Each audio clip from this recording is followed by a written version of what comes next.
gracias al Señor, ¿verdad? Porque siguen pasando los días y las semanas. Qué increíble, ¿verdad? Ya estamos para celebrar la Pascua, ya estamos para celebrar el domingo de resurrección, la muerte de Jesucristo. Qué increíble, y parece que apenas hace unos cuantos días estábamos terminando el año y terminando el 2020, y ahora ya casi estamos entrando pues ya entramos en la primavera. De veras que el tiempo está volando. Si no nos damos cuenta, si no nos ponemos, como les digo yo, si no nos ponemos truchas, listos, se nos va el año y ni cuenta nos damos. Pero lo precioso, lo importante, lo mejor de todo esto es saber que aunque pasen los días, aunque pasen los meses, el tiempo como pase, el cuidado y la protección del Señor ha estado ahí con nosotros. Amén. El Señor ha sido con nosotros, Dios ha sido precioso, Dios ha sido misericordioso, no podemos decirlo de otra manera, y estemos en oración, hermanos, porque hay personas quienes se han puesto la vacuna y se sienten mal, han tenido efectos secundarios, han sentido los efectos de la vacunación. Vamos a orar, vamos a pedirle al Señor su cobertura, su protección, para que el Señor siga guardando nuestras vidas. Amén. Y pues por sobre todas las cosas, pedirle al Señor que nos cubra. Yo en lo personal, hermanos, yo les soy sincero, yo tuve miedo al principio, sí, me asusté, no sabíamos ni qué era esto, no sabíamos qué estaba pasando. Conforme fueron pasando los días y el agua, como luego decimos, empezó a sentar, el agua se empezó a calmar, empecé a sentir la calma y la paz, y nos empezamos a dar cuenta, ¿verdad? Dios va a dejar que pase lo que Él quiere que pase, y vamos a pasar a la eternidad quien Él quiere que pase a la eternidad, y vamos a seguir aquí luchando el que el Señor quiera que siga luchando. Así es que yo creo que cualquier cosa que se avecina, porque esto fue una de cuántas cosas no iremos a ver, no lo sé. No sé cuántas cosas veamos antes de que el Señor se manifieste, pero sí hay que estar muy conscientes que sea lo que sea que vayamos a vivir, sea lo que sea que estemos atravesando, que seamos valientes guerreros en el Señor, que seamos valientes en Cristo Jesús, y que estemos bien conscientes que este pleito no es nuestro, que este pleito es en Cristo Jesús y la victoria es nuestra. Y sabe que yo no sé si a usted le provoca emoción, al menos a mí sí, créamelo, y no se lo digo con un orgullo tonto, sino a mí me da gusto. ¿Sabe qué? Que el enemigo tenga tanto miedo y se quiera levantar contra la iglesia. ¿Sabe que a mí me da gusto el saber que el enemigo tiene miedo de los que creemos en él? ¿Y sabe qué? ¿Qué puede hacer? No nomás terminar con este cascarón. Es todo lo que él puede hacer. Me gustaba mucho lo que Nicky Cruz les dice cuando él está en Nueva York conquistando el terreno en el que el Señor lo lleva, y pues está en un mundo de pandillerismo tremendo, y David Wilkerson, el que el Señor lo lleva a él a evangelizar, era un pleito entre dos pandillas tremendas, ¿verdad? Y tiene esa confrontación David Wilkerson con Nicky Cruz, un hombre que el Señor lo levanta y gana almas como loco para Jesucristo. Y entonces lo iba a matar, ¿verdad? Y yo no puedo ni siquiera imaginarme qué estaba pasando en el corazón de David Wilkerson, qué sentía, pero él le dice a Nicky Cruz: aunque me cortes en 1000 pedazos, cada pedazo te gritará que Cristo te ama, y yo también. Es que te imaginas, nomás si nos ponemos a imaginar qué es que el enemigo más aborrece de nosotros? Y si no es el que nosotros declaremos el amor, el poder de Jesucristo y nosotros mismos declarándolo contra ellos. Así es que yo creo que es tiempo de que seamos bien valientes y que sabe que nos paremos de veras en guerra. Y cuando le digo yo en guerra es, el enemigo no me va a derribar. El enemigo no me va a traer confusión. El enemigo no va a traer engaño a mi vida. El enemigo no va a lograr entrar en el territorio que es del Señor. Y yo creo que cuando nosotros nos paramos de esa manera, cuando nosotros empezamos a ver de esa magnitud lo que Dios quiere hacer con nosotros, ya tenemos la victoria por delante. Amén. Amén. Ok, mire, ¿se acuerda que la semana pasada le decía, vamos a terminar hoy el libro de Jueces? Nos quedan 2 capítulos y hoy es nuestro plan terminar. Y sabe que mientras estudiábamos el libro de Jueces, mire, es una época terrible en el pueblo de Israel, es una de las épocas más tremendas en las que vamos a estar viendo las apostasías que sufrió Israel, las apostasías que se presentan, y todo era porque se habían apartado de Dios. Dice, e hicieron lo malo delante de Dios. E hicieron lo malo. Y casi cada capítulo empieza, e hicieron lo malo delante de Dios. Parecía que no se cansaban, aun cuando duraran años en una libertad, y porque de una manera impresionante Dios extendía su misericordia. ¿Sabe que es algo que yo no lo alcanzo a comprender? El amor y la misericordia de Dios. Porque que cuando a nosotros alguien nos cae gordo, cómo cuesta quererle. Me cae gordo, pobrecito. Y digo, ay Señor, pues ámale tú. Bueno, ya le amas, ayúdame a amarle, porque cómo me cuesta trabajo. ¿No le pasa a usted? ¿Será que soy la única? Que nos cueste trabajo querer a alguien, y especialmente si es la piedrita en el zapato. Si le ha tocado una piedrita en el zapato que usted vaya caminando y luego le hace usted así, no haya cómo acomodarla para que no se le entierre, porque no se la puede sacar, y la quiere acomodar para que no pisarla, porque en ese momento no se la puede sacar. Y muchas veces así es la gente, la piedrita en el zapato que le atosiga y aún así, ¿sabe qué? Es impresionante el amor de Dios para con esa persona que le atosiga a usted. Que hasta a veces usted dice, ay Señor, pero qué injusto eres, ¿cómo le puedes querer si me hace tanto daño? Fíjese qué impresionante es el amor de Dios. Es algo incomprensible, así de sencillo. Porque Dios amó el mundo, le amó a usted y a mí, no cuando ya teníamos, nos amó sin antes haber sido nosotros, haber venido sobre esta tierra, pero ya nos había tenido en su propósito, en su corazón. Por eso fue que entregó a Jesucristo. ¿De qué trasfondos venimos muchos de nosotros? ¿De qué pasados caminamos? ¿Qué tanta cosa hicimos que ahora el decirlo nos provoca vergüenza? Que ahora siquiera el comentarlo nos sentimos apenados y avergonzados y decimos, ay no, pero es que eso ni siquiera me gusta tocarlo. Habrá personas que a lo mejor tuvieron una vida muy tranquila, pero como quiera, y íbamos al mismo infierno. Pero lo impresionante de esto es Jesús haber ido a la cruz por amor a nosotros. Y sabe que el libro de los Jueces es un reflejo de nuestra vida, de nosotros.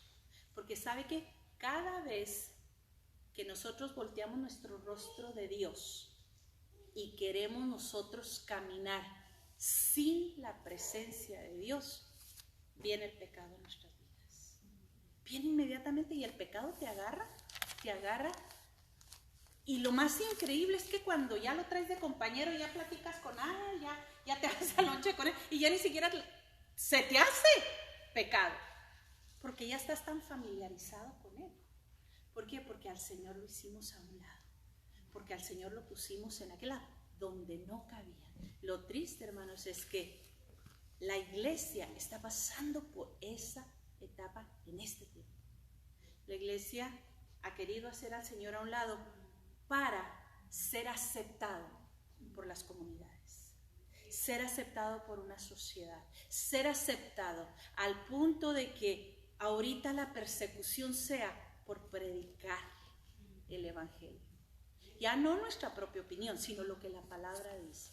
¿Y sabe qué es lo más vergonzoso y lo más horrible? Que a mí no me importa que me juzguen o me critiquen los de afuera.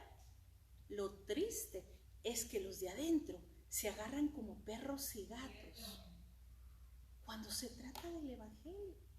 Eso es donde a mí no me cabe, donde yo no lo puedo entender, que porque si eres esto, o si eres, porque si tienes la creencia de esta manera y de otra, que has de atacar de una manera u otra. Y yo creo que ahí está lo más horrible del cuerpo de Cristo, hermano. Cuando no entendemos cuál ha sido el propósito para el que fuimos llamados. Y fíjese que ni siquiera es establecer o vivir bajo reglas o mantenerme en una denominación. Ni siquiera es eso. Es adorar al que dio su vida por mí y dejar que Él guíe los pasos de mi vida por su gracia y su misericordia. Vaya conmigo al capítulo 20 del libro de Jueces. Ya estamos por terminar este libro. Le dije que le tengo sorpresas, ¿ok? Así es que prepárese para las sorpresas que nos vienen más adelante, ¿ok? Alístese, porque Dios es bueno y es precioso.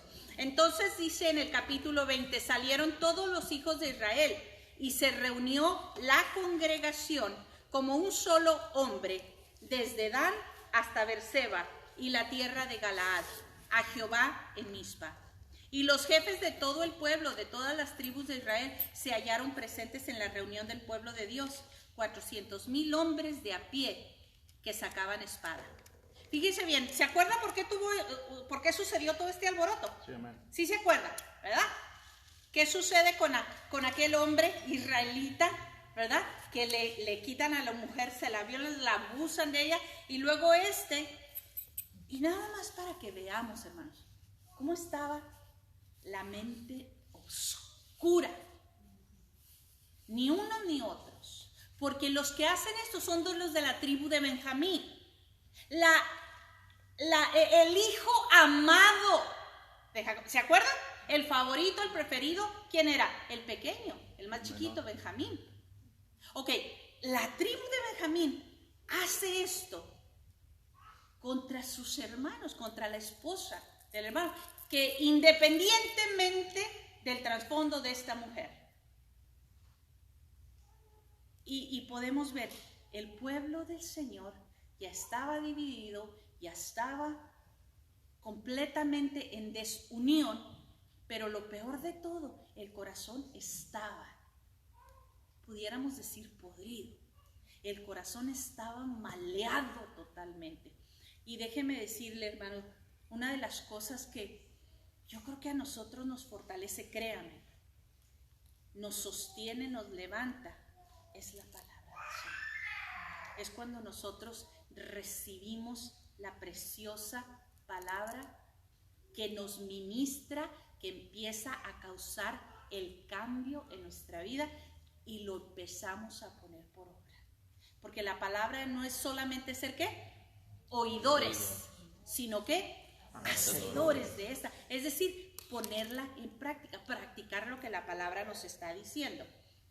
Ok, dice, y los hijos de Benjamín oyeron que los hijos de Israel, es decir, todas las demás tribus, habían subido a Mizpa, y dijeron los hijos de Israel, decid cómo fue esta maldad. Entonces el varón levita, marido de la mujer muerta, respondió y dijo, yo llegué a Gaba de Benjamín con mi concubina para pasar ahí la noche. Levantándose contra mí los de Gabá, rodearon contra mí la casa por la noche con idea de matarme, y a mi concubina la humillaron de tal manera que murió. Entonces, tomando yo mi concubina, la corté en pedazos y la envié por todo el territorio de la posesión de Israel, por cuanto han hecho maldad y crimen en Israel. He aquí todos vosotros sois hijos de Israel. Dad aquí vuestro parecer y consejo. Parecía que habían tenido toda una reunión para deliberar qué era lo que había de hacer, cómo habían de poner un hasta aquí en esta situación. Pero aquí vemos, hermanos, el desastre espiritual que había. Él podía muy bien haber ido a quejarse, él podía muy bien haber presentado su causa, pero ¿qué caso tenía de cortarla a ella en los pedazos y a enviárselas a las tribus? Eso era algo insano. Veámoslo, hermanos, que es algo que no tiene sentido cuando nosotros estamos ciegos, sin dirección del Señor. Entonces todo el pueblo como un solo hombre se levantó y dijeron: ninguno de nosotros irá a su tienda, ni volverá ninguno de nosotros a su casa. Mas esto es ahora lo que haremos en Gabá. Contra ella subiremos por sorteo. Tomaremos 10 hombres de cada 100 por todas las tribus de Israel, y 100 de cada 1000, y 1000 de cada 10,000, que lleven víveres para el pueblo, para que yendo a Gaba de Benjamín le hagan conforme a toda la abominación que ha cometido en Israel. Porque ahora le iban a dar un pago a la tribu de Benjamín. Y estamos viendo, hermanos, que el pleito era interno ahora. El pleito era entre la misma casa de Israel. Y yo me pongo a pensar, hermanos, ¿cuántas veces es el mismo pleito entre la misma casa del Señor? Fíjense nada más, ¿cuántas veces por cosas de veras que pudiera ser tonterías sin importancia estamos, hermanos, en discordia? Mire, como en una ocasión alguien me dijo, ¿sabe qué? No queremos ir a la oración. Caray, ¿por qué? Porque la oración no les gusta como usted la dirige. Caray. Y dije yo, ¿entonces vienen a la oración por como yo la dirijo? ¿O venimos a la oración para lo que es la oración? Tener un tiempo con el Señor. Y nos damos cuenta, hermano, que así es. Así es la cosa. Fue en el tiempo de los jueces, sigue siendo en el tiempo de hoy. ¿Cuántas veces vienen y no les gustó la congregación porque la música no era como como con las que sí se sentía la presencia? Perdón, ¿dónde dice que hay unos cantos en los que sí se siente y otros en los que no se siente? Mire, es tanta el pleito interno que hay, que a veces es triste darnos cuenta que son intereses secundarios en lugar del interés primario. ¿Qué sería la razón por la que venimos a la casa del Señor? Buscar de Él, ¿no? Mire, hermano, ni siquiera para que oren por mí, así de sencillo. Ni siquiera de que oren por mí. ¿Sabe qué? Pero es impresionante los intereses por los que a veces venimos. Y no cambia la cosa, no cambió en el tiempo antiguo y ahora es de la misma manera. Pero cuando el corazón se vuelve al Señor, cuando el corazón regresa al punto donde debió estar desde un principio, ¿sabes qué? No importa lo que haya, quien toque, quien cante, así sea la persona más desentonada que usted se puede imaginar, así sea lo más raro que usted pueda ver, si la presencia de Dios es en ese lugar, usted no tiene por qué afligirle. Ahora, nosotros estamos muy acostumbrados a que las cosas sean.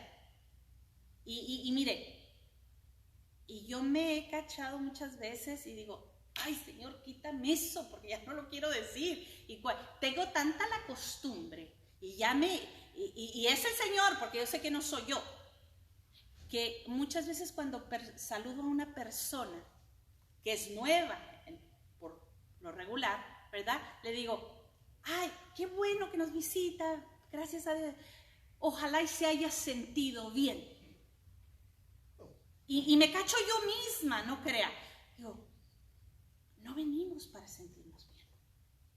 ¿Me entiende lo que le estoy diciendo? O sea, no, yo no quiero que la gente se sienta bien. El sentirme bien es el resultado de lo que sucede cuando yo llego aquí. Yo me siento bien cuando ya me voy porque me sentí, pero no sé si estoy bien, no sé si puedo darle la idea de lo que le estoy diciendo o lograr compartir claramente, porque realmente no es nuestro papel hacer sentir bien a nadie. No lo es, hermanos. Inclusive, ¿sabe qué? A veces es hasta todo lo contrario. Dios nos hace sentir lo peor.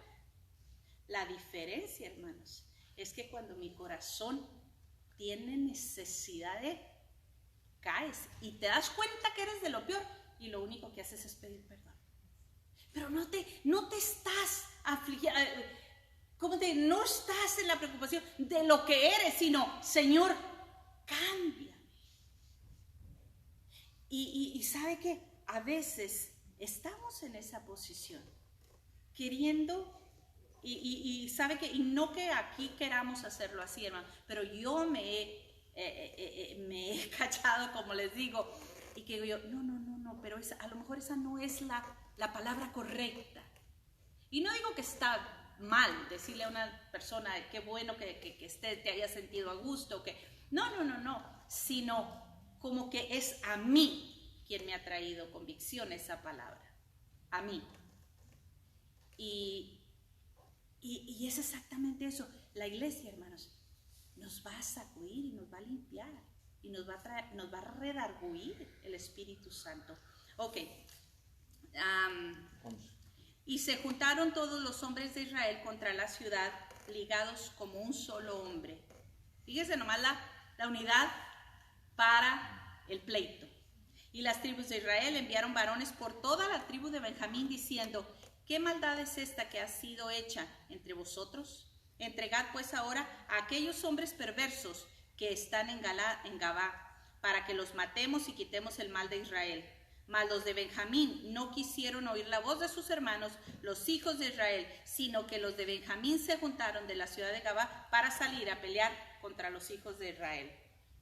Mire, el cuadro perfecto de cuando estamos mal, no me digan nada.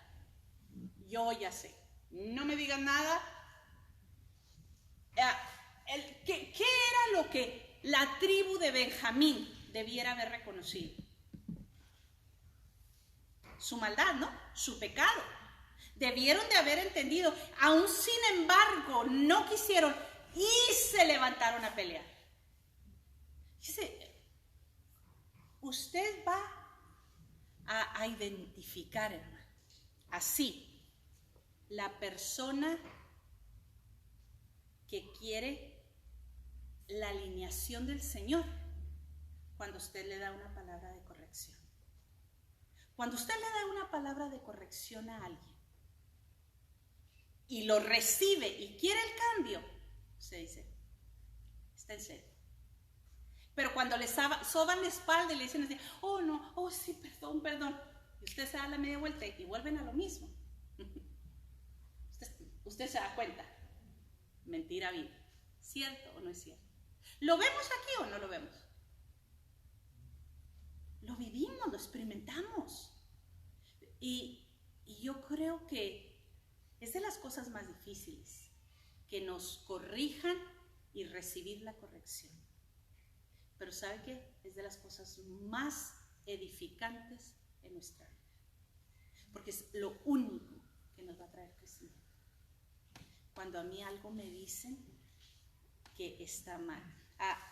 Mire, algo por ejemplo, ¿verdad? A lo mejor usted dice, ay, pues que tiene que ver una cosa con la otra.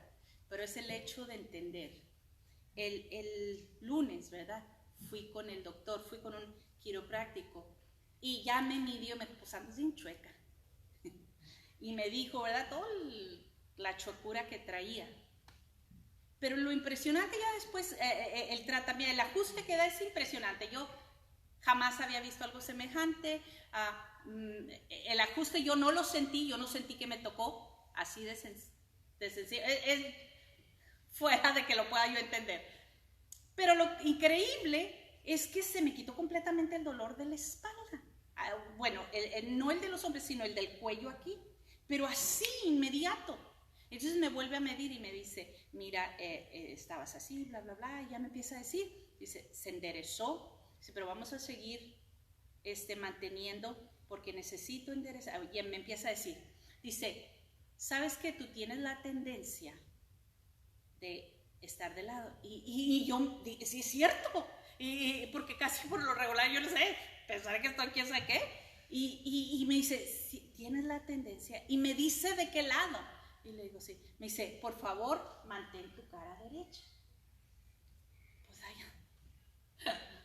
así, ¿verdad? Y me dice, procura mantenerla derecha. Dice, y cuando te acuerdes, dice, enderezala luego, porque estoy alineando tu cuello. ¿Sabe que para mí, yo hubiera podido decir, ay, qué loco? Yo hubiera podido decir, ya me tronó, ya me ajustó, pues si ya lo hizo, ya me sirvió. ¿Para qué tengo que estar? Pero mire, ahora me da mucha risa porque voy en la camioneta y me checo y de repente voy caminando y así estoy practicando como cuando me casé. Así, mire, y trato, porque yo quiero un cambio en mi espalda. ¿Sabe qué? Pudiera yo tener la idea de que eso te dicen para venderte. Pero entonces, ¿quién va a perder? Y sabe que así es cuando tú das el consejo, cuando tú alineas, cuando tú corriges. Ahora, hay de correcciones a correcciones, por el amor de Dios. Hay quien se siente aquí el sacerdote principal y le quieren decir hasta qué es chanclas traer porque las suyas no se ven espirituales. Sí, créamelo, está raro el asunto. Y luego usted ve que pues no va una cosa con la otra. ¿Me entiende? O sea, tengo la de esta para marcar la alineación, pero bien derechita. Y andas así, pues como que está medio raro el asunto. Así es que, ¿qué son las cosas en las que cuando a mí se me corrige, yo tengo que prestar atención y enderezar mi vida? ¿Qué es lo que me están hablando que yo debo de ser si yo quiero seguir creciendo? Y sabe que aquí está la prueba con Benjamín. Dijeron, no, es más, nos vamos a la guerra. ¿Qué sucede muchas veces cuando a alguien se le corrige en la iglesia? No, me voy a otra. O ¿sabes qué? No, pues mejor, yo abro la mía. No, le causa risa, hermano, pero es lo más común que usted se puede imaginar. Créanme, por eso hay tanta vergüenza de iglesias o congregaciones en estos días. Porque ya no se trata de un llamado, se trata de lo que se siente. Y no es mentira. No es lo que se siente, hermanos. Hoy lo siente, mañana se me acaba el sentir.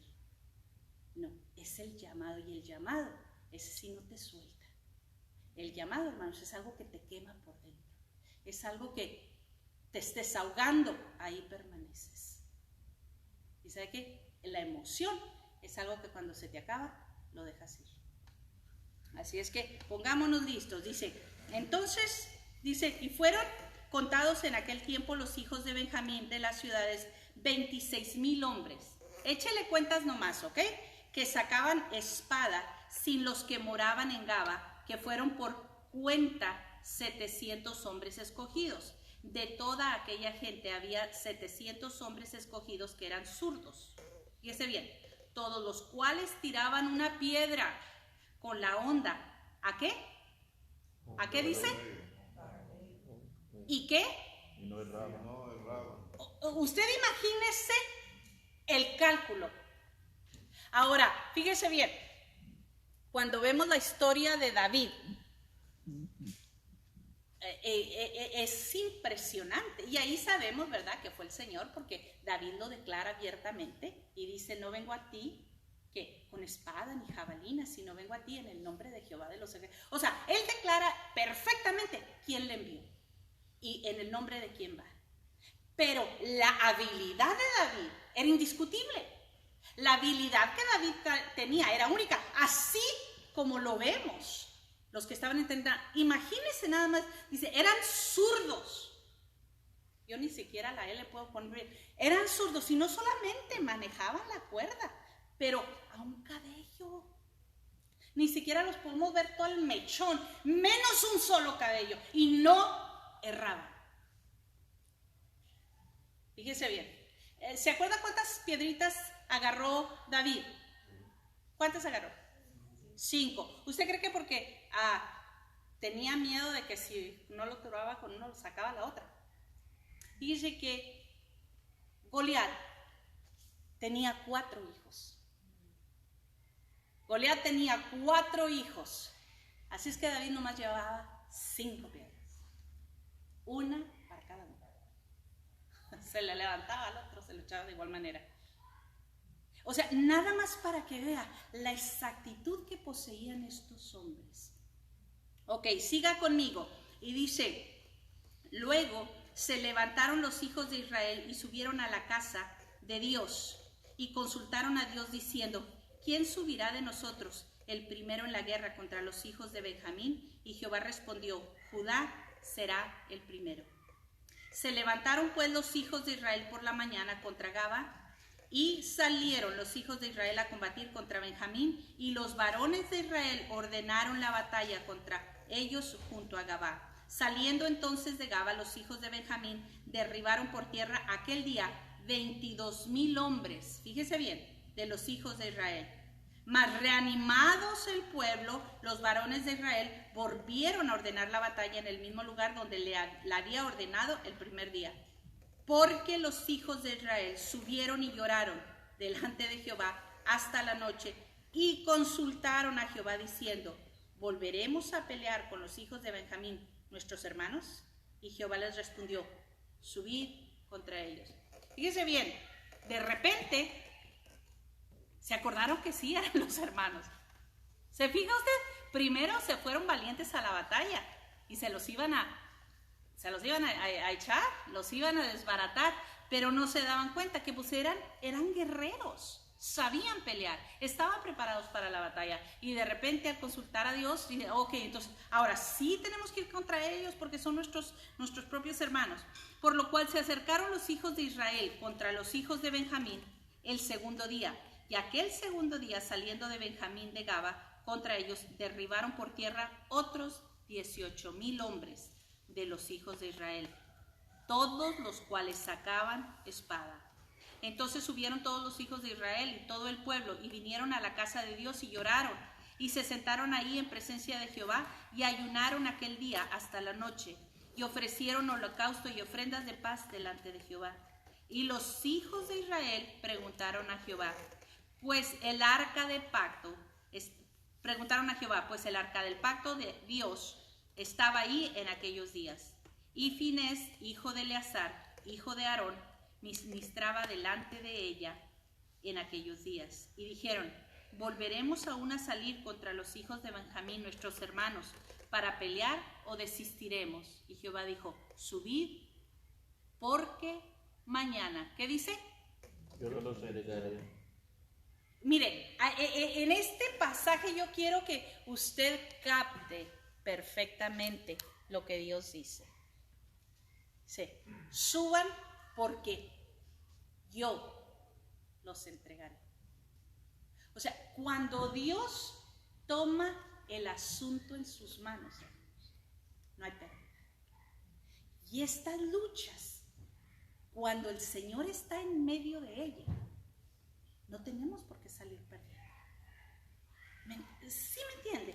Cuando Dios pelea por nosotros, no podemos salir perdiendo. Yo creo que esto lo podemos aplicar a todas las áreas de nuestra vida. Mire, y tenemos A mí me costó mucho trabajo, hermanos, y déjeme decirle, años en entenderlo. Y todavía tengo algunas preguntas que si el Señor no me las responde en estos tiempos en los que estoy en la tierra, no sé si le pregunte al Señor en la tierra, en su presencia, porque yo creo que ya eso ya ni me va a interesar, si voy a querer que me conteste o no las cosas. En una ocasión, esta persona, un señor se enferma y el Señor con su infinita gracia me lleva hasta el hospital donde está. Y 5 minutos antes, así hermanos, literalmente 5 minutos antes de que lo transfieran al cuidado intensivo, el Señor me da la oportunidad, me da 5 minutos con él. Él era un hombre japonés, él era budista, él era servidor de Buda. Yo no sé qué tanto creía, pero tanto que la familia se sentía ofendida que cuando él muere, pues imagínense, organizo el servicio, pues ni modo que él iba a ser budista, pues ¿cómo lo hice? Un servicio cristiano. Pero déjeme decirle lo impactante de esto.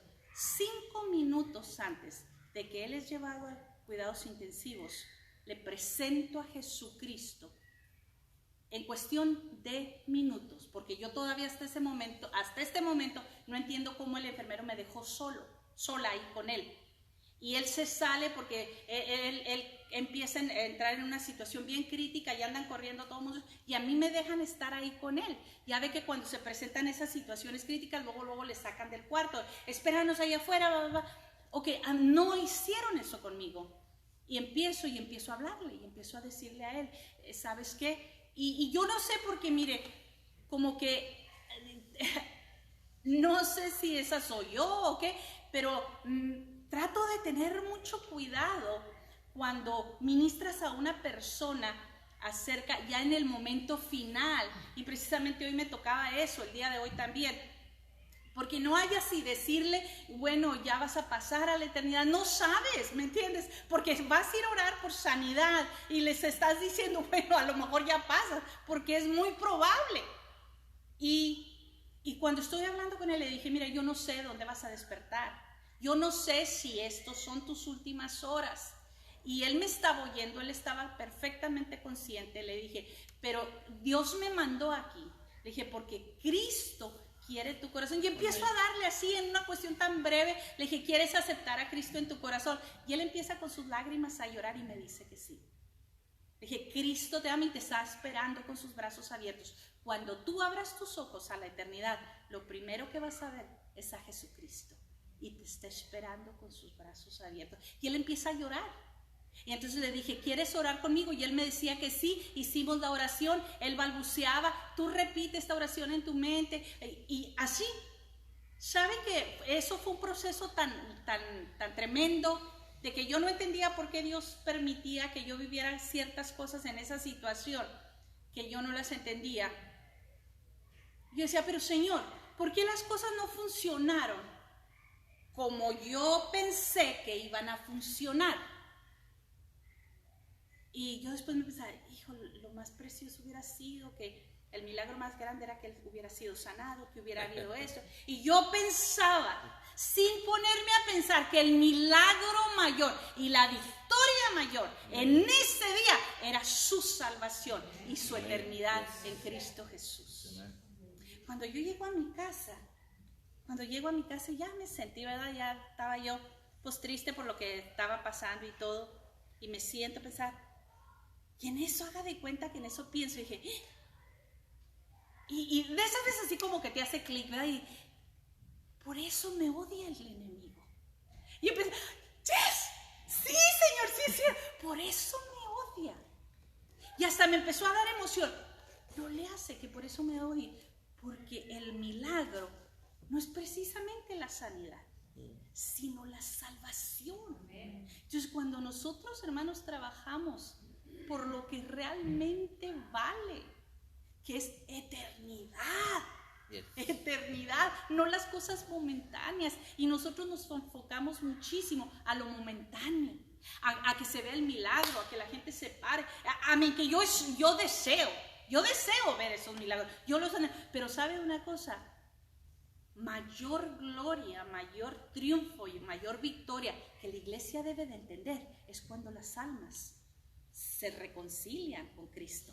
Es cuando alguien que nunca había conocido, porque yo no sé si él había conocido o escuchado. Sé que una sobrina de él oraba.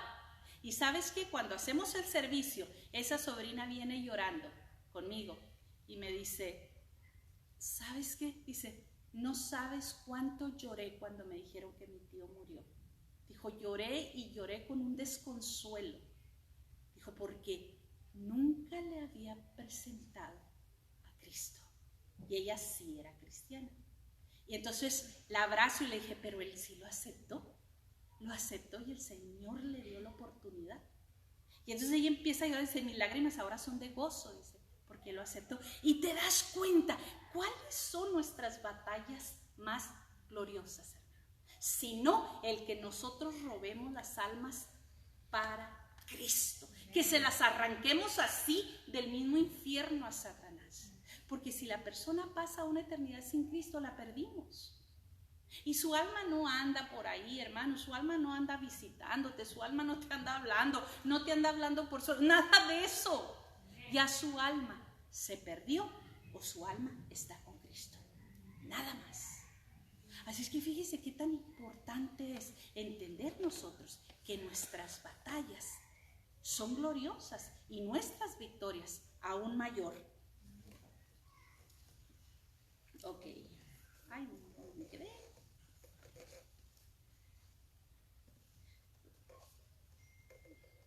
Dice, por lo cual se acercaron los hijos de Israel contra los hijos de Benjamín el segundo día, y aquel segundo día saliendo Benjamín de Gabá contra ellos, derribaron por tierra otros 18,000 hombres de los hijos de Israel, todos los cuales sacaban espada. Entonces subieron todos los hijos de Israel y todo el pueblo, y vinieron a la casa de Dios y lloraron y se sentaron ahí en presencia de Jehová, y ayunaron aquel día hasta la noche y ofrecieron holocausto. Dice, y puso Israel emboscadas alrededor, en el 29, y puso Israel emboscadas alrededor de Gabá, subiendo entonces los hijos de Israel contra los hijos de Benjamín el tercer día. Ordenaron la batalla delante de Gabá como las otras veces. Y salieron los hijos de Benjamín al encuentro del pueblo, alejándose de la ciudad, y comenzaron a herir espada a algunos del pueblo, matándolos como las otras veces por el camino, uno de los cuales sube a Betel y el otro a Gaba en el campo, y mataron 30 hombres de Israel.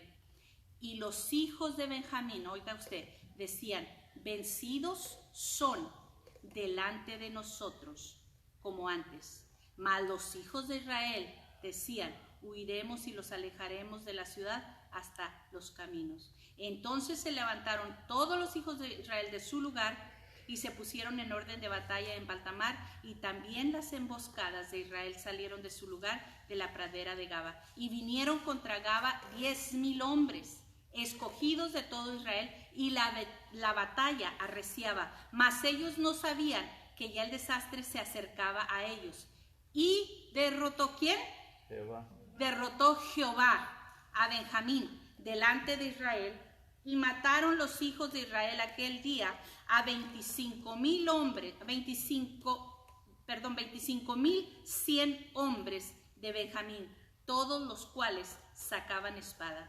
Y vinieron los hijos de Benjamín que eran derrotados, y los hijos de Israel se dieron campo a Benjamín, porque estaban confiados en las emboscadas que habían puesto detrás de Gabá. Y a los hombres de las emboscadas acometieron prontamente a Gabá, y avanzaron e hirieron a filo de espada a toda la ciudad. Y era la señal concertada entre los hombres de Israel y las emboscadas que hiciesen subir una gran humareda de la ciudad. Luego pues que los de Israel retrocedieron en la batalla, los de Benjamín comenzaron a herir y matar a la gente de Israel como 30 hombres, y ya decían, ciertamente ellos han caído delante de nosotros como en la primera batalla. Mas cuando la columna de humo, fíjese bien, comenzó a subir de la ciudad, los de Benjamín miraron hacia atrás, y he aquí que el humo de la ciudad subía al cielo. Entonces se volvieron los hombres de Israel y los de Benjamín se llenaron de temor porque vieron que el desastre había venido sobre ellos. Y volvieron por tanto la espada delante de Israel hacia el camino del desierto, pues la batalla los alcanzó. Y los que salían de las ciudades los destruían en medio de ellos. Así cercaron a los de Benjamín y los acosaron y hollaron desde Menuja hasta enfrente de Gaba, hacia donde nace el sol. Y cayeron de Benjamín 18,000 hombres, todos ellos hombres de guerra. Volviéndose luego, huyeron hacia el desierto, hacia la peña de Rimón, y de ellos fueron abatidos 5,000 hombres en los caminos y fueron persiguiéndolos aún hasta Gidón, y mataron de ellos a 2,000 hombres, y fueron todos los de que Benjamín murieron aquel día, 25,000 hombres que sacaban espada, todos ellos hombres de guerra. Pero se volvieron y huyeron al desierto, a la peña de Rimón, 600 hombres, los cuales estuvieron en la peña de Rimón 4 meses. Y los hombres de Israel volvieron sobre los hijos de Benjamín y los hirieron a filo de espada, así a los hombres de cada ciudad como a las bestias, y todo lo que fue hallado, asimismo pusieron fuego a todas las ciudades que hallaban. Cuando tú lees esto, te pones a pensar, bueno, ¿dónde comenzó el problema? ¿Dónde comenzó el problema para que entre ellos mismos ya no eran los pueblos enemigos, ya no eran los amonitas, los filisteos, los amalecitas, no, ya era la misma casa de Israel? Fíjese qué tremendo. Y vemos que solo es la ausencia de Dios. Ahora, la diferencia entre la casa de Benjamín y el resto, no sé si usted se pone a ver quién empezó a clamar. Los que empezaron a tener miedo, las 11 tribus siguientes, empezaron a decir, Señor, ayúdanos. Y empiezan a decir, acabaremos con los nuestros. Porque había aquel corazón que todavía de hermanos. Y sabe que yo me pongo a pensar, hermanos, cómo duele cuando uno de la familia en Cristo cae. ¿Cómo duele, hermanos? Sabes que cuando tu corazón es sincero y cuando tu corazón es limpio, te duele. Cuando tu corazón es perverso, dices, se lo merecía, se le advirtió y está donde quería estar. ¿Cierto o no es cierto? ¿Sabe que cuando hay misericordia en tu corazón y tú sabes de algo que le pasó a algún hermano, te duele? Te duele y dices, ay Señor, guárdale, levántale una vez más. Y nos ponemos a ver, eso sucedió en Israel. Eso estaba sucediendo en Israel. Mire, ya para terminar, en el capítulo 21, porque vamos a dar una reseña, pequeña síntesis de todo lo que es el capítulo, el libro de Jueces. Dice, los varones de Israel habían jurado en Mizpa, diciendo, ninguno de nosotros dará su hija a los de Benjamín. Acuérdese que destruyen a toda la tribu de Benjamín, dejaron a hombres solamente, destruyeron familias, destruyeron la ciudad, destruyeron todo lo que pertenecía a Benjamín. Dice, dirá su hija a los de Benjamín por mujer. Y vino el pueblo a la casa de Dios, y se estuvieron allí hasta la noche en presencia de Dios. Y alzando su voz hicieron gran llanto y dijeron, oh Jehová, Dios de Israel, ¿por qué ha sucedido esto en Israel?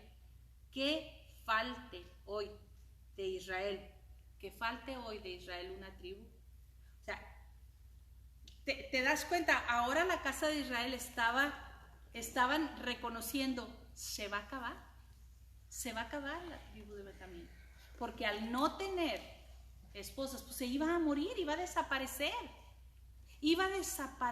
esa tribu.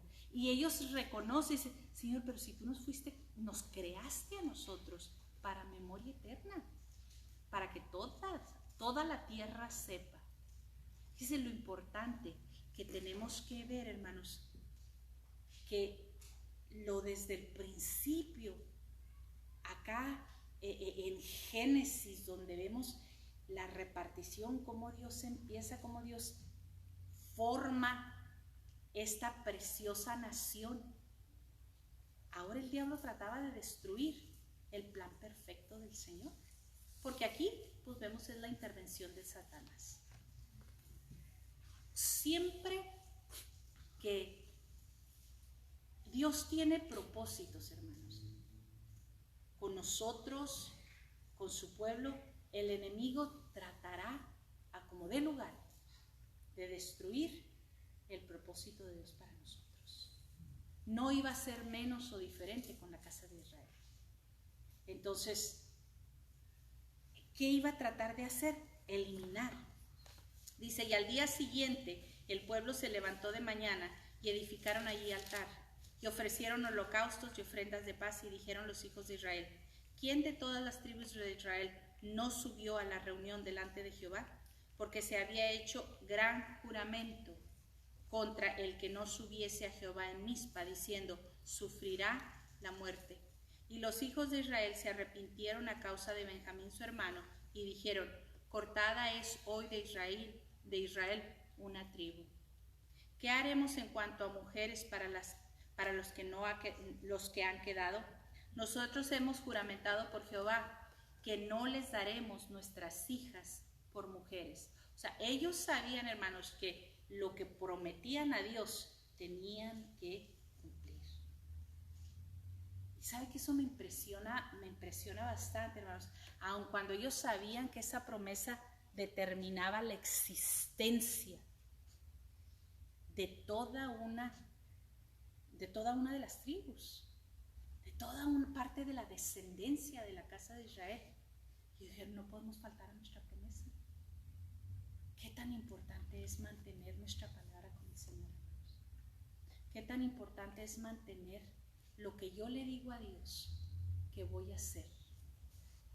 Ahora, ellos sabían que le estaban prometiendo al Dios vivo. Ellos lo entendían. ¿Qué es lo que la iglesia del día de hoy, hermanos, tiene que entender? Que no hablamos, hermanos, con una imagen, que no hablamos con una estampa, que no hablamos con nada muerto, sino nosotros estamos en un trato con el Dios vivo, al que si le prometo, tengo que aprender que debo cumplirle, que tengo que entender que Él me oye y que Él está pendiente de lo que nosotros hablamos o decimos. Y a veces a nosotros hasta se nos olvida. Le digo que bien curioso, yo no sé, y hasta el día de hoy, hermano, no me recuerdo cuándo lo hice, y cuando empezó todo esto, ¿verdad? Todo este alboroto de la pandemia y de todas estas cosas, nosotros como familia decidimos estar unidos, algo muy personal, y nosotros queríamos estar unidos, ¿verdad? Y si alguien se sentía mal, pues inmediatamente, pues hazte la prueba, ¿verdad? Pero nunca quisimos que mantener la distancia, que no me veas, que... Dije, pues, es mi hermano, es mi hermana, yo le beso, yo lo abrazo, no me importa. ¿Sí me entiende? Esa fue nuestra, pero eso era mi familia. No estoy diciendo que así se debe de hacer, no, esa fuimos mi familia. Y en una ocasión que nos juntamos, yo les soy sincera, yo todavía no me acuerdo, y uno de los sobrinos le dice a su mamá, yo no me voy a enfermar, a mí no me va a dar el COVID. Y luego le dice, qué bueno, mijo, qué bueno, tenga esa fe. Digo, no es mamá porque yo tenga fe o no tenga fe, es que mi tía Lucy, ¿no te acuerdas lo que oró? ¿No te acuerdas lo que dijo? Le dijo, Señor, lo único que te pido es que a toda mi familia no le toque el virus. Y no nos va a tocar, mamá. Y te das cuenta, hermanos, qué importancia es lo que tú declaras, lo que tú pides. A veces se te olvida aún lo que le pides a Dios. Pero alguien más está oyendo lo que tú estás pidiendo, orando, declarando, diciendo. ¿Sabes qué es tan importante, hermanos? que sepamos que cuando yo le digo al Señor sí, es sí. Es sí. Que si Dios pide de mí el corazón, la fidelidad, el separarme de todo lo que me pueda apartar de Él, así lo voy a hacer. Porque sabes una cosa, al fin del camino, la única o el único que doy cuenta soy yo. Olvídate de tu santo esposo, tu santa mujer, olvídate. A nadie le darás cuenta. Tú no podrás dar cuenta pues que por mi esposa que no venía, por mi esposo terco que tanto que le... No, se acabó. Que si tus hijos querían o no querían, ¿sabes qué? Tú haces tu trabajo y se acabó. Dios hace lo demás. Ahora, es responsabilidad personal, nada más. Así es que por eso es tan importante la responsabilidad que tenemos para con el Señor en lo que nosotros hablamos con Él y lo que nosotros le decimos. ¿Ven? Me quedé en Él. Y dijeron, ¿hay alguno de las tribus de Israel que no haya subido a Jehová en Mizpa? Y hallaron que ninguno de Jabes Galad había venido al campamento, a la reunión, porque fue contado el pueblo y no hubo ahí varón de los moradores de Jabes Galad. Entonces la congregación envió allá a 12,000 hombres de los más valientes y les mandaron diciendo, id y herid a filo de espada a los moradores de Jabes Galad con las mujeres y niños, pero haréis de esta manera, mataréis a todo varón y a toda mujer que haya conocido ayuntamiento de varón. Y hallaron de los moradores de Jabes Galad 400 doncellas que no habían conocido ayuntamiento de varón, y las trajeron al campamento en Silo, que está en la tierra de Canaán. Toda la congregación envió luego a hablar a los hijos de Benjamín que estaban en la peña de Rimón, y los llamaron en paz, y volvieron entonces los de Benjamín y les dieron por mujer a las que habían guardado vivas para las mujeres de Jabes Galad, mas no les bastaron estas. Y el pueblo tuvo compasión de Benjamín, porque Jehová había abierto una brecha entre las tribus de Israel. Es decir, el Señor estaba sanando la relación entre ellos. Entonces los ancianos de la congregación dijeron, ¿qué haremos respecto de mujeres para las que han quedado? Porque fueron muertas las mujeres de Benjamín.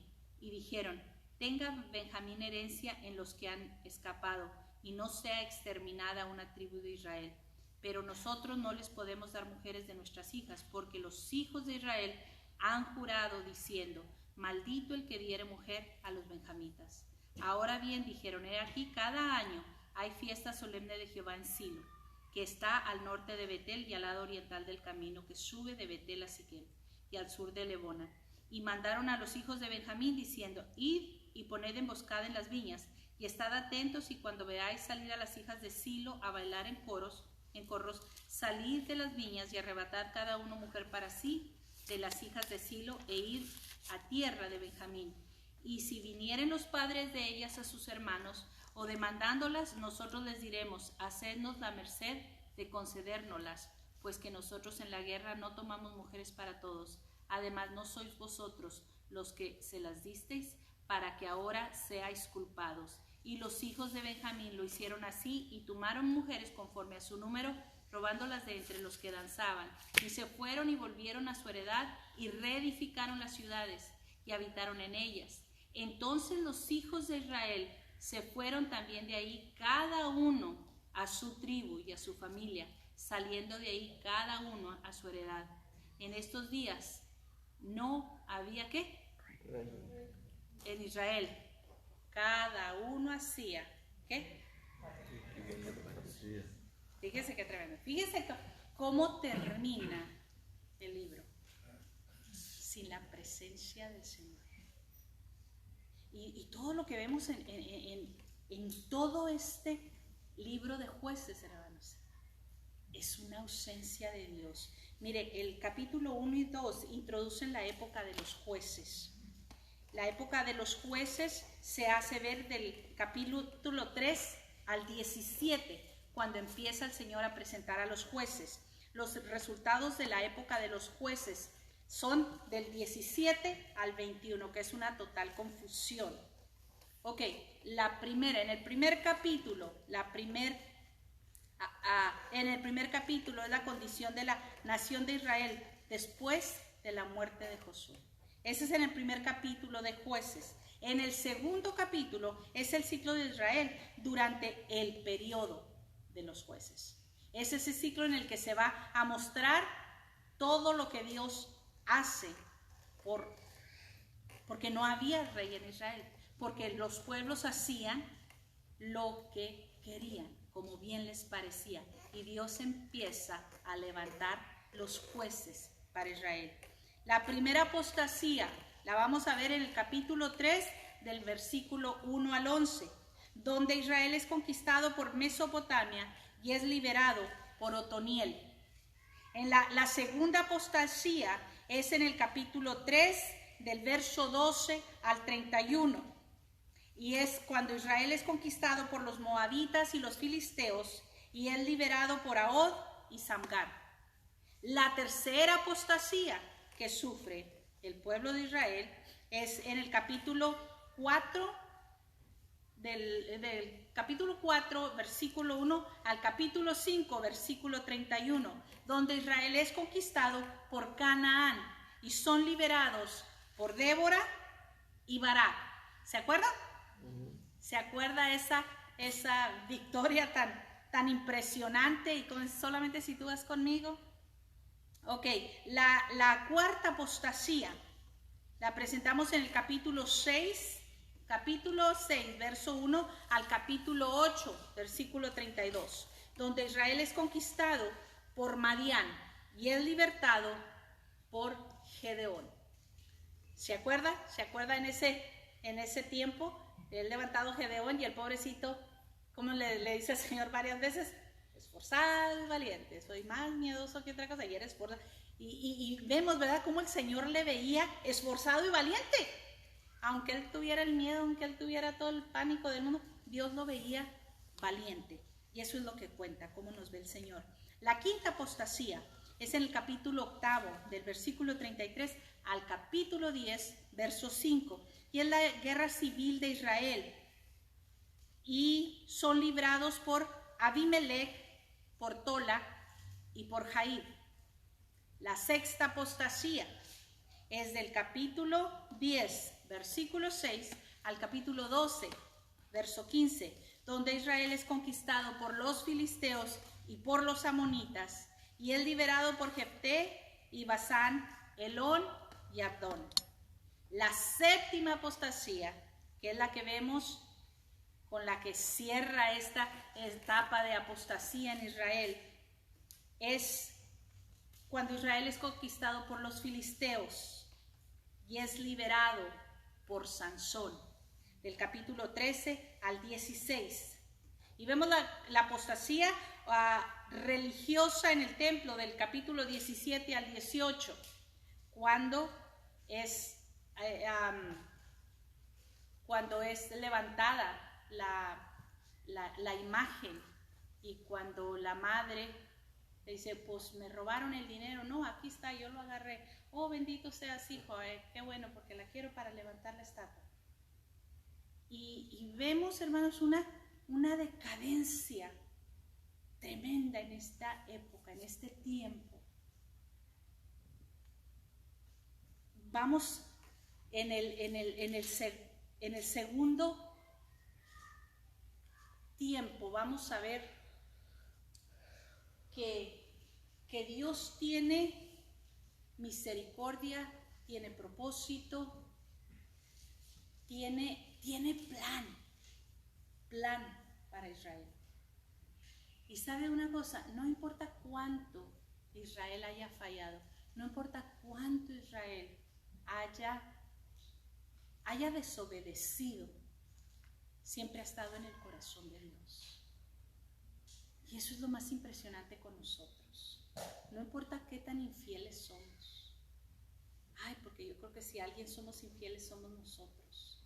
Si alguien somos dudosos, porque hoy sí lo sentimos y mañana no. Hoy sí creemos que está con nosotros y mañana pensamos que nos dejó. Hoy sí sentimos su poder, mañana nos sentimos en la cueva. Así no la pasamos en el camino en Cristo. ¿Cierto o no es cierto? ¿O será que más yo? Y siempre, a veces, porque veo la victoria, casi puedo danzar y entrar danzando desde que empieza. Pero a veces, si la cosa no me fue como yo quería,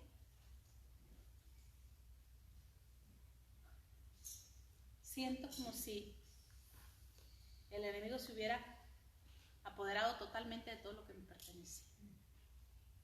Y sabe que es importante que nosotros nos demos cuenta, es tan importante que sepamos nosotros que no es ni por lo que veo, ni por lo que siento, ni por lo que tengo, ni por lo que no tengo. Es simplemente porque Dios dice que Él es y que Él está con nosotros. Amén. Él lo dice y tenemos que creerlo. Amén. ¿Cómo nos ha servido, yo creo, hermana, el testimonio suyo, nuestra hermanita de allá atrás? Y ese es testimonio que hace historia, yo creo, ¿verdad? Cuando te ves en una necesidad económica horrible y que pues lo único que tienes que hacer es salir y decirle al Señor, Señor, ¿qué más hago? Pues agáchate, pues, hombre, recógelos de abajo. Agarra 100, síguete pues, otro 100, ya te llenaste, ándele. O sea, ese es el Dios, hermanos, el que es tu proveedor. Ese es el Dios que no importa cuál sea tu situación, Él va a estar en medio de ella. Amén. ¿Sí? Póngase de pie. Vamos a orar por algunas personitas. ¿Sabe qué? Déjeme decirle, nuestra hermana Mari Sánchez está en un convalescent, está en un de recuperación, de recuperación, ¿verdad? En un convaleciente, pues, en Los Ángeles. Tenemos que orar para que el Señor la traiga local, para que el Señor, me dice el hermano Ramón, dice, ella está harta, está cansada de no poder separar y hacer todo lo que ella quiere hacer. Vamos a pedirle al Señor que el Señor le dé fuerzas, Él restaure sus músculos, su fuerza. Sabe que la hermana es un milagro vivo, así, un milagro poderoso. Yo creo que duró mucho más del mes, hermanos, conectada en las máquinas. Podemos decir que Dios es precioso y misericordioso. No que por eso Él es fiel, Él siempre ha sido fiel, pero hemos visto su misericordia de una manera tan impresionante. Nuestra hermana, vamos a orar por Ángela. Ella no se ha sentido muy bien, vamos a orar por ella. Y a alguien más que tenga alguna necesidad. Sí, Claudia. Por tu papá, hermana Estela. Michael me pidió que oráramos por él. Por Michael. Por Silvia. Por Silvia. ¿Ya se fue o ya se va a ir? No, todavía no. No, por lo mismo, ahorita anda con muchos dolores y el viaje lo vamos a posponer. A posponer, ok. Sí. Ándele, pues vamos a orar por nuestra hermana Silvia Cruz. ¿Alguien más? Allá había una. Sí. Por Celia Pasos. Celia Pasos. Por Celia Pasos. Sí, mi hermana. Mi mamá, hermana, que está recuperando de una cirugía de Ok, vamos a orar por su mamá para que el Señor la restaure totalmente. Sí, Maki. Karen, ella tiene un cáncer en cerebro, para que el Señor haga un milagro. Sí, Berenice. Beverly es, ¿verdad? Beverly. Sí, vamos a orar por ella, que el Señor... Por mi hermana que siempre pedía oración. Sí. Está en México, se llama Ramona. Sigue enferma de COVID todavía. Todavía sigue enferma. No se ha recuperado completamente. Vamos a orar por ella. ¿Quién más? Por mi hermano Joel, que tiene Parkinson. Que tiene Parkinson. Ok, por Joel. Sí. Por mi esposa que Dios abra puertas de trabajo para mí. Ok. ¿Quién más? Susi. Por la familia de Selene, por la escuela de Ventura Christian School, por el edificio, por los maestros, por los niños, por la familia de esa escuela, y también por Flora Almazán. Ella está pidiendo oración por salud. Ok. ¿Alguien más? La esposa de José Zavala, un compañero de trabajo. Ok. Vamos a orar por ella. Ok. Vamos, sí. Por Stephanie, ok. Ok, vamos a orar. Vamos a orar. Si no menciono su nombre o su necesidad, usted sabe que no es porque no la quiero, no quiero mencionar, se me pasa, ¿verdad? Usted ore, vamos a orar todos por las necesidades que se presentaron. Padre, venimos delante de tu presencia, Señor, dándote gracias, Rey precioso, dándote, Señor, la honra y la gloria porque tú eres Dios grande y poderoso, porque tú eres bueno y lleno de misericordia, porque solamente tú eres Rey y Señor, Dios grande y poderoso.